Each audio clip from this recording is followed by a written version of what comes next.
நாட்டில் ஏற்பட்டுள்ள சீரற்ற வானிலையினால் கிழக்கு மாகாண மக்களின் இயல்பு வாழ்க்கையும் பெரிதும் பாதிக்கப்பட்டுள்ளது.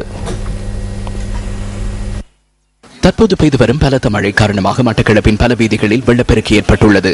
மட்டக்களப்பு திருகோணமலை வீதியின் பிள்ளையாரடி, தன்னாமுனை, மயிலம்பாவடி வீதி மற்றும் திருப்பெருந்துறைக்கு செல்லும் வீதி உள்ளிட்ட பல வீதிகள் நீரில் மூழ்கியுள்ளதாக எமது பிராந்திய செய்தியாளர் கூறினார்.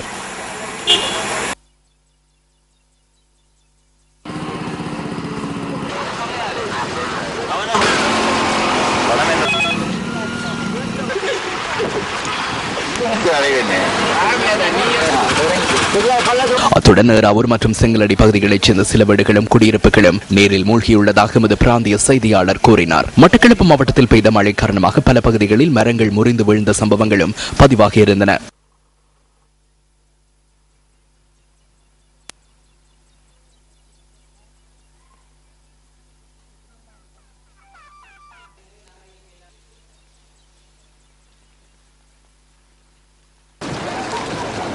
பலத்த மழை காரணமாக அம்பாறை மாவட்டத்தின் பல வீதிகள் நீரில் மூழ்கியுள்ளன. கல்முனை மத்திய வீதியில் உள்ள கிட்டங்கி பாலத்தினை அண்மித்த வீதி உள்ளிட்ட சில பகுதிகள் நீரில் மூழ்கியுள்ளமையினால் மத்திய முகாம், அண்ணாமலை, சவளக்கடை, சொரிக்கல்முனை, 13ஆம் கொலனி, நாவிதன்வெளி போன்ற பல பகுதிகளுக்கான போக்குவரத்து பெரிதும் பாதிக்கப்பட்டது. நிந்தவூர், காரைதீவு, திருக்கோயில், சாகாமம், அக்கரைப்பற்று, புத்துவில், ஒலுவில் போன்ற பிரதேசங்களின் வீதிகளும் வயல் நிலங்களும் நீரில் மூழ்கியுள்ளன. மருதமுனை, கல்முனை மற்றும் அட்டாளைச்சேனை பகுதிகளில் உள்ள தாழ்நில பகுதிகள் வெள்ளத்தால் பாதிக்கப்பட்டுள்ளதாக எமது பிராந்திய செய்தியாளர் கூறினார். அத்துடன் ஒலுவில் கலியோடை ஆற்றின் நீர்மட்டம் உயர்வடைந்துள்ளமையினால் வெள்ளப்பெருக்கு ஏற்பட்டுள்ளது.